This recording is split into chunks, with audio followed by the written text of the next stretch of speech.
ಅಂದರೆ ನಿಜವಲ್ಲೂ ಆಗಲ್ಲಮ್ಮ ಅವೆಲ್ಲ, ಜೀವನದಲ್ಲಿ ಆಗಲ್ಲ. ಭಾಳ ನಮಗೆ ಎಷ್ಟು ನೋವು ಅಂದರೆ ಭಾಳ ನೋವು ಆಗ್ಬಿಡ್ತು ನನಗೆ. ಜನಗಳನ್ನ ನೀನು ಸಂಪಾದನೆ ಮಾಡಿದ್ರೆ ದುಡ್ಡು ಬರುತ್ತೆ, ನಿನಗೆ ಎಷ್ಟು ಬೇಕು ಅಷ್ಟು ಬರುತ್ತೆ, ನೀನು ಖುಷಿಯಾಗಿರ್ತೀಯ. ದುಡ್ಡಿಂದ ಹೋದ್ರೆ ನೀನು ದೊಡ್ಡವನಾಗ್ಬೋದು, ಏನೇನೋ ಸಂಪಾದನೆ ಮಾಡ್ಬೋದು, ಮನ್ಸಿಗೆ ನೆಮ್ಮದಿ ಸಿಗೋಲ್ಲ. ಅವಾಗೆಲ್ಲ ಟ್ರಾಫಿಕ್ಕೇ ಇಲ್ಲ, ಜನನ ಹುಡುಕ್ಬೇಕಾಗಿತ್ತು ಮೆಜೆಸ್ಟಿಕಲ್ಲಿ, ಹಂಗಿತ್ತು. ಇವತ್ತಿನ ದಿವಸ ಓಡಾಡೋಕ್ಕೆ ಆಗಲ್ಲ. ಅದೇ ನಾನು ಅಂಬರೀಷ್ ಅಂದಲ್ಲ, ಅವಾಗ ನನಗೆ ಸ್ವಲ್ಪ ಕಣ್ಣಲ್ಲಿ ಮನಸ್ಸಿಗೆ ನೋವಾಯಿತು. ಯಾಕಂದರೆ ಅಂಥ ವ್ಯಕ್ತಿ ನಾವು ಕಳ್ಕೊಂಬಿಟ್ವಲ್ಲ ಅನ್ನೋದೇ ನನಗೆ ಜೀವನದಲ್ಲಿ ಭಾಳ ದೊಡ್ಡ ಲಾಸ್. 1980 to 1990 ಚಿತ್ರರಂಗದಲ್ಲಿ ಯಾವ್ಯಾವ ಥರ ಫಂಕ್ಷನ್ಸ್ಗಳು ನಡೀತಾ ಇತ್ತು?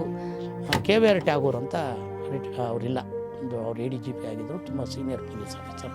ಅವರು ಶೃಂಗೇರಿನಲ್ಲಿ ಏನಾದರೂ ಒಂದು ಹುಟ್ಟಿದ ಊರಲ್ಲಿ ಏನಾದ್ರು ನಾನು ಮಾಡಬೇಕು ಅಂತ ಹೇಳ್ಬಿಟ್ಟು ಸಣ್ಣ ಸ್ಕೂಲ್ ಮಾಡಿ ರಾಜ್ಕುಮಾರ್ ಅವ್ರು ಕರೆಸಿ ನಾಟಕ ಆಡಿಸಿ ಬೇಡ್ರ ಕಣ್ಣಪ್ಪ ಅಂತ ಒಂದು ನಾಟಕ ಮಾಡಿಸಿದಂತೆ. ಆ ಅಮೌಂಟಿಂದ ಒಂದು ಸ್ಕೂಲ್ನ ಚಿಕ್ಕ ಕೋಣೆಯಾಗಿ ಪ್ರಾರಂಭ ಮಾಡಿದವರು 2000ರಲ್ಲಿ ಭಾಳ ದೊಡ್ಡ ಬಿಲ್ಡಿಂಗ್ ಮಾಡಿ ಕುದುರೆಮುಖ ಕಂಪ್ನಿಯವರ ಸಹಯೋಗದೊಂದಿಗೆ ಆ ಗುಡ್ಡಾನೇ ಕಟ್ಟಿಸಿ ಸ್ಟೇಜೆಲ್ಲ ಮಾಡಿ ಇಡೀ ಚಿತ್ರರಂಗನೇ ಕರ್ಕೊಂಡೋದ್ರು ಶೃಂಗೇರಿಗೆ. ಇನ್ನು ಅಂಬಿ ಸರ್ದು ಕಥೆಗಳಂತ ಬಂದಾಗ ಕೆಲವುದು ಇಲ್ಲಿ ಒಳ್ಳೆ ಕೆಲಸಗಳನ್ನ ಜ್ಞಾಪಿಸ್ಕೋಬೇಕು, ಸೊ ದಟ್ ಅದರಿಂದ ಇನ್ನೊಂದು 4 ಜನಕ್ಕೆ ಪ್ರೇರಣೆ ಆದರೆ ಯಾಕೆ ಅಂತ.